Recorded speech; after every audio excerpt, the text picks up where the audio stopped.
Muchísimas y grandísimas bendiciones, respetada audiencia, cualquier corazón que escuche en un momento de la vida este mensaje, que Dios le ministre, le hable de su amigo y colaborador en Jesucristo, el pastor Rubén Polanco, con la meditación dominical de este día, en el nombre de Jesucristo, en tu nombre, Jesús.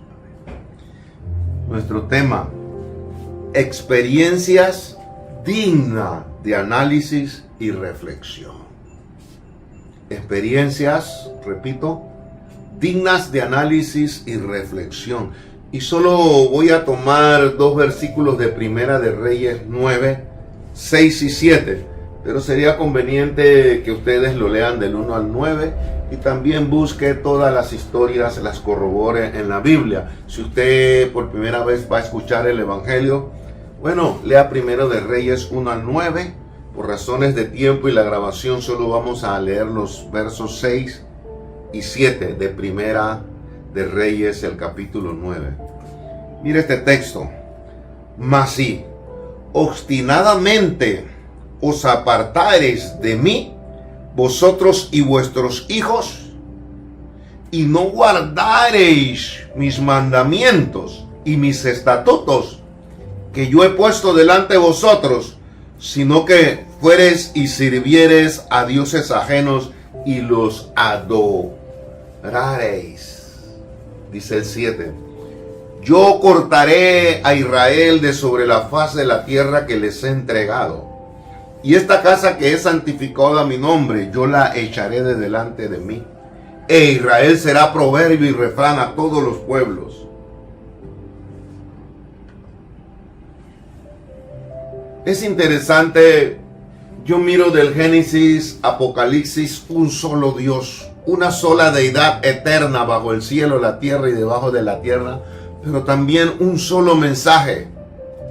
Lo que cambia un poco, ni el escenario, porque sigue siendo el planeta Tierra, cambiamos los actores, los seres humanos, ya sea para bien o para mal, para honra y gloria del reino de las tinieblas o para deshonra del reino de las tinieblas, y no deshonra porque Dios tiene su gente para honrar las tinieblas e ir donde todos sabemos. Yo quiero que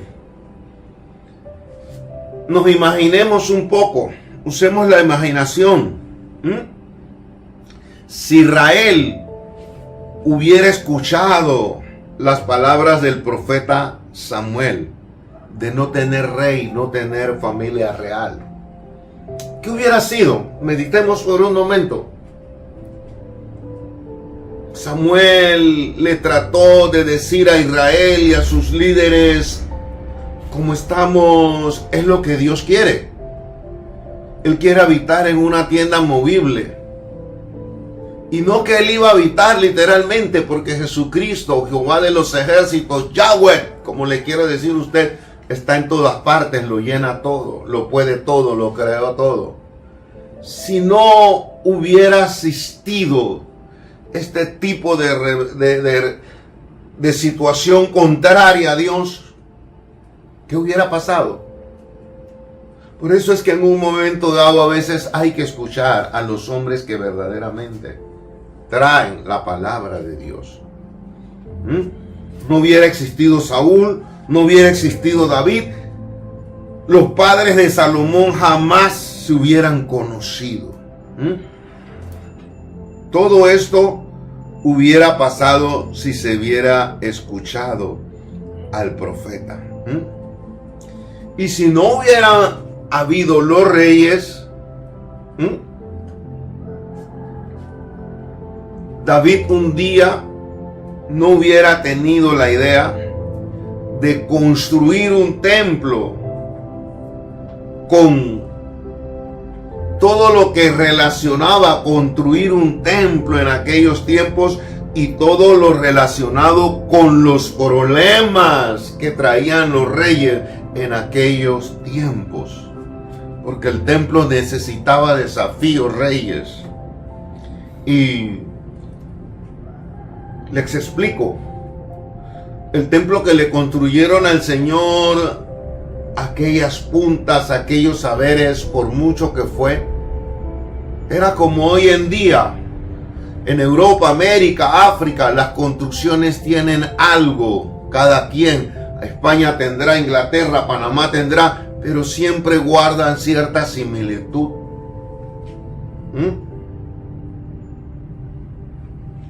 El templo que construyeron fue bajo esos parámetros, esa idea.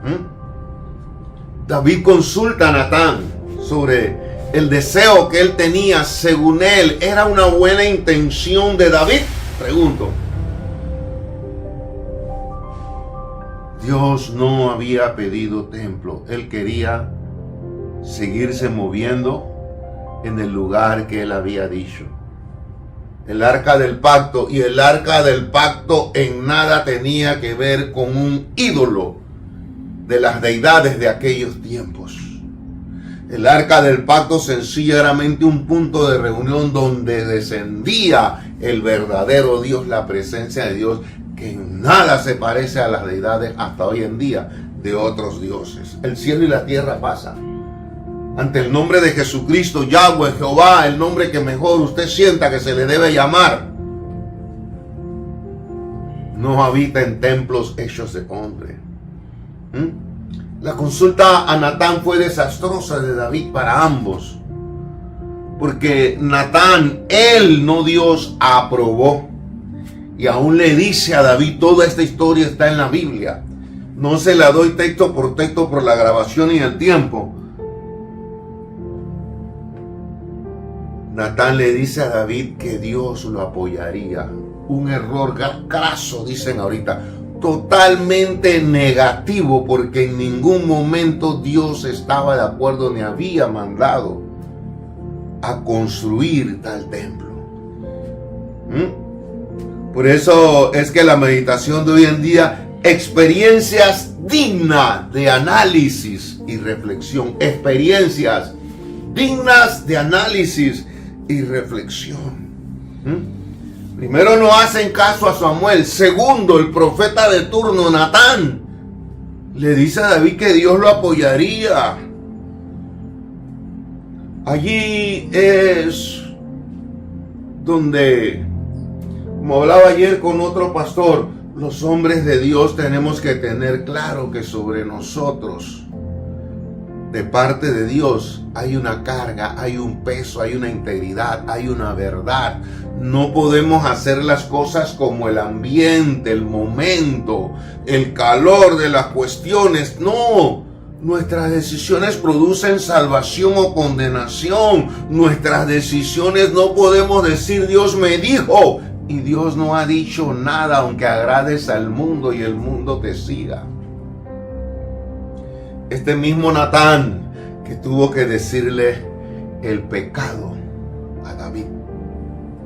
Por eso, si no hubiera existido esta idea, no existe ni Saúl, que usted conoce la historia como rey, no existe David, ni David se hubiera conocido con la madre de Salomón, que es el enfoque principal que tenemos en Primera de Reyes 1 al 9. Si solo leímos el verso 6 y 7. Estúdielo y verá. 20 años después de dicha protesta, de dicho argumento, de dicho proyecto, entre comillas, David lo quiso. Ay, que yo tengo mi casa y Dios no tiene casa. Pero es que nuestro Dios no es como las otras deidades, que es regional. Nuestro Dios no necesita un templo donde Él esté allí inmóvil. Nuestro Dios es eterno. Él lo puede todo. Se va para allá, está aquí, está en todas partes. Nuestro Dios es diferente.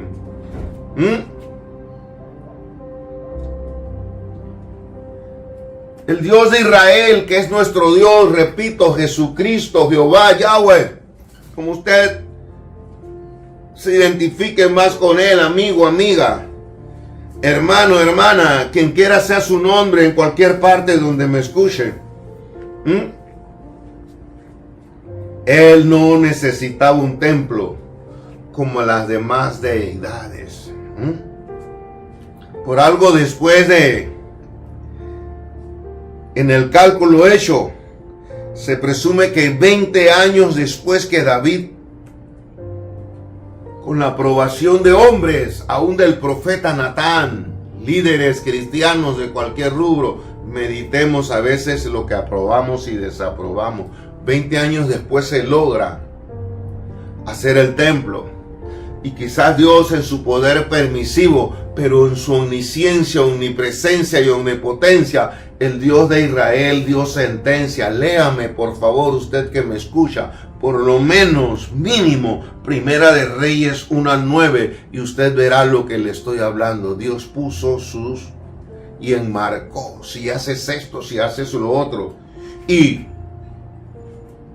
no era como las demás deidades.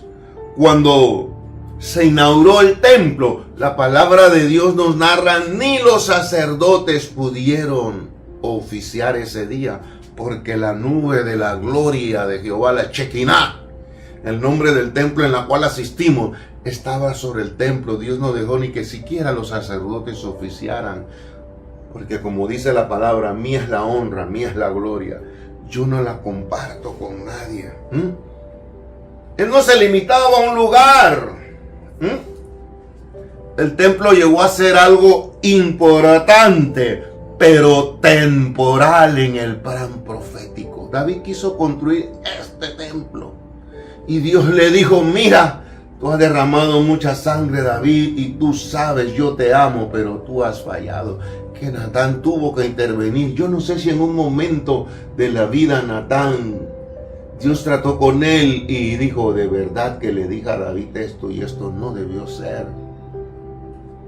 Porque mira, ahora tengo que darle la información de que el Dios, tú has derramado mucha sangre, David, tú eres como eres, tú no me puedes construir templo. Y grave es esto, lo que inventó un ser humano y lo acompañaba el profeta de turno en ese entonces, fue temporal. Importante porque nos dejó esta aplicación para hoy. Algo más pasó durante ese reinado de Salomón. Hubo un tiempo de paz. También quiero dejar muy sentado. Hubo un tiempo de paz. Hasta el Nuevo Testamento dice, cuando digan paz y seguridad, vendrá destrucción repentina. Yo no sé si cuando los muros de Jericó cayeron,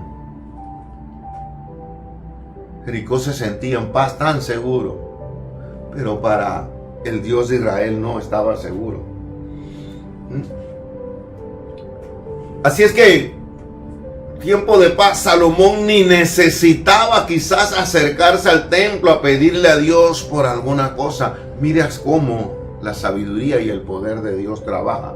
Lo que pasó fue que lo que habla Primera de Reyes 9, 1-9, le dieron una serie de mandamientos: y no te apartes, mira esto, Salomón, mira lo otro. Salomón, viendo la gloria de Dios, lo que hizo fue construir 700 capillitas para sus esposas, rebajando a Dios, según él, en su santuario con los dioses paganos. Entonces quiere decir que la de Dios era la 701, porque él complacía a sus esposas.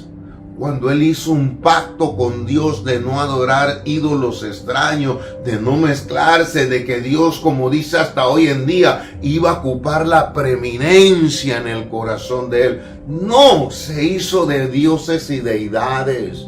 Entonces Dios tenía, según él, su templo allí, y él quizás el martes iba al templo de Israel, y los demás días iba a los 700 templos que tenían sus esposas paganas, por agradarlas y estar bien con ellas.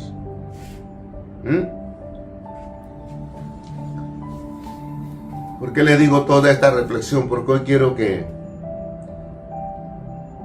el tema se haga realidad en experiencias dignas de análisis y reflexión. Por algo Dios dejó que pasara todo esto y lo dejó escrito. Tú puedes estar en el lugar encumbrado, líder cristiano de cualquier rubro, iglesia, quien quiera que seas tú. Pero si tú no te cuidas, el medio ambiente, la presión te puede hacer tomar decisiones catastróficas contrarias a Dios. Digna de análisis el profeta Natán, el que le tuvo que ir a decir a David de su pecado oculto, pero que también le dijo que Dios lo iba a apoyar cuando Dios, eso fue inventos de David. Y todo lo que con sí trajo el templo, los reyes. Usted sabrá las historias de Saúl, de David y los demás reyes que existieron en Israel. Fue algo muy catastrófico. Por eso lo traigo a colación hoy, para que nos comparemos en nuestra vida cristiana. ¿Qué estamos haciendo en los tiempos proféticos que vivimos? Y le repito el texto 6 y 9 de Primera de Reyes, capítulo 9, 6 y 7. Lo decía clarito el Señor. Por eso es que hay que escuchar la palabra literal y clarito, no como lo dice un profeta o el otro aquello. La salvación es individual y hay que guardar a Dios y hay que tener carácter y hay que pararse, porque el mundo siempre querrá desviar de lo puro y santo, de lo que es Dios. Como decía el domingo pasado, debemos estar muy agradecidos. Y cuando tú amas y eres agradecido, tú colaboras, pase lo que pase. Mira lo que dice: mas si obstinadamente os apartéis de mí,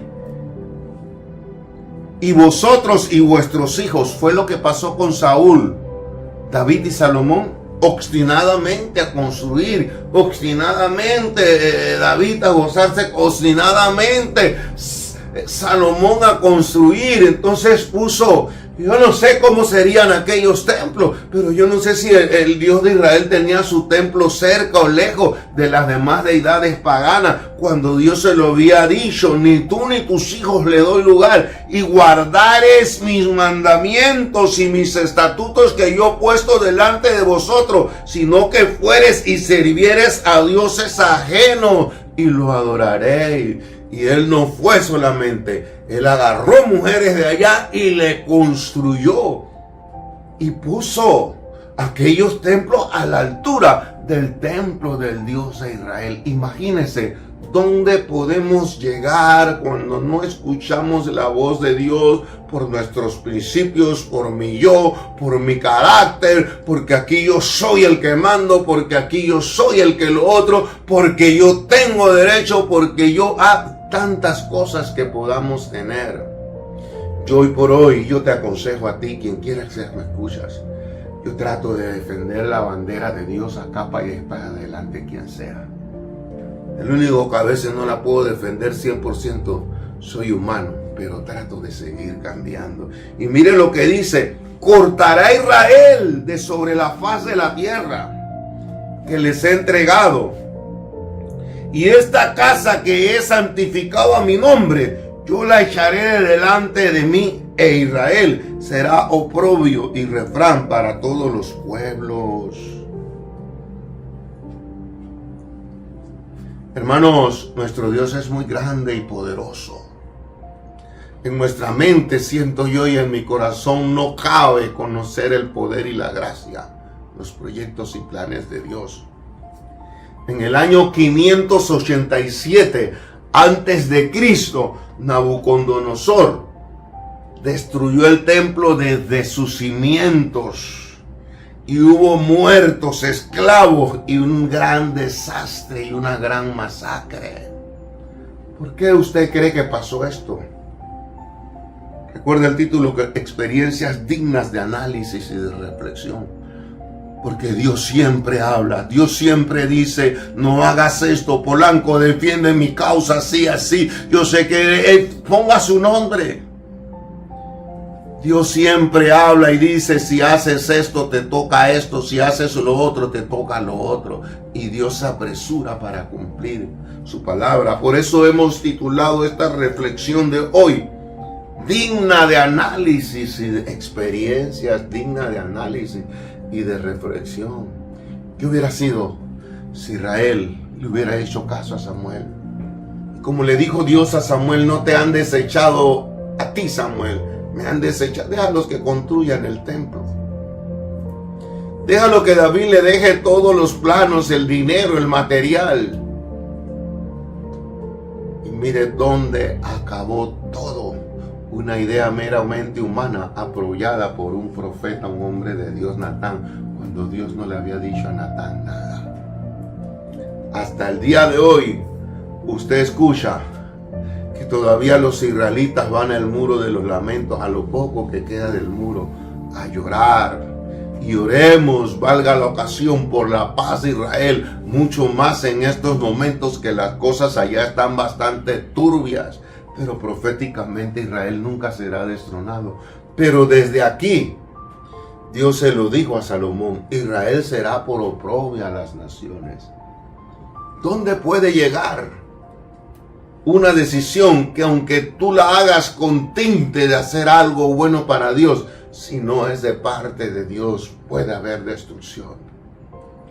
Quien quieras tú que me escuchas, tengamos cuidado, porque una mala decisión nos puede costar mucho. Y a veces llegan en los momentos más difíciles. David tuvo ese pensamiento. El pueblo de Israel tuvo ese pensamiento: queremos rey como los vecinos. Le construyeron un templo, según los historiadores y los escritores, bastante similares, como aquí en nuestro Panamá todas las casas se parecen. Usted va a Costa Rica, se parecen. Va a Estados Unidos, se parecen mucho las construcciones. Fue bastante similar. Y el templo del Señor, que supuestamente David construyó con un sentimiento de corazón muy puro, terminó al lado de las deidades paganas de aquel entonces. Y Salomón hizo aún peor de lo que Dios le había advertido. Analicemos esta experiencia dejada por Jesucristo, Jehová Yahweh, en la Biblia. Analicemos y reflexionemos y mirémonos cuáles son nuestros pasos y en qué senda andamos y a qué se nos ocupa la mente, el corazón, y quién ocupa el primer lugar en tu corazón y qué decisiones tú estás tomando. No se puede seguir a un profeta porque es de Dios si aquel profeta no está alineado con la palabra y el mensaje de Dios. Una decisión, por muy buen tinte humano y terreno que tenga, con Dios no. Decía mi madre, siempre la recuerdo, no se juega. Usted leerá el capítulo 1 al 9 y busque toda la historia de los reyes de Israel y usted verá todo lo que pasó por un pueblo querer rey igual que sus vecinos, y por un hombre quererle construir templo a Dios cuando ya Dios había dicho: yo no tengo que habitar en ningún lado, yo voy para donde voy. Y usted puede tener el arca del pacto, pero eso no es para que idolatre, ni ahí estoy yo. Cuando baja la nube de gloria, por eso es que el arca se la llevaron presa. Experiencias dignas. Yo creo que es un tiempo para que nos analicemos qué clase de cristianos somos. El entorno, tu hogar, la iglesia. Yo no sé dónde te muevas. Yo sé de mí. Y siempre repito lo del apóstol Pablo. Todavía estoy tratando de ver si logro hacer aquello para lo que fui llamado. Porque la salvación no va a ser nada fácil. Esto es para valientes. Esto es para gente con disciplina. Esto es para gente con relación con Dios íntima. Esto es por llamado divino. Esto es por un trato divino, una protección divina, porque el mundo y sus deseos pasa, pero el que hace la voluntad de Dios es el que permanece para siempre. No es hoy que el mundo nos presiona. No es hoy que a veces el mundo está en la iglesia, está en los hermanos, está en el líder. Natán fue un poco mundano. ¿Cómo le va a decir sí si Dios no era que estaba hablando a través de él? Así pasa hoy en día. El culto a Dios, las cosas de Dios, hemos agarrado mucha similitud con el mundo, con el reino de las tinieblas. No hablemos mucho de Salomón, David y Saúl. Miremos qué tenemos nosotros en el templo que somos nosotros, o el lugar donde nos congregamos. cómo estamos adorando a Dios, cómo estamos haciendo las cosas. Hay verdaderamente un temor, una reverencia, una alianza sabia de parte del cielo para adorarlo. Experiencias dignas de análisis y reflexión. Padre, pongo esta palabra en tus manos, úsala como tú bien quisieras. Pero realmente esto trae temor a mi corazón. Yo puedo querer hacer algo bueno, sin embargo, a la larga me trae destrucción y te ofende. Solo la dejo en tus manos. Toca las vidas y los corazones. En Cristo Jesús.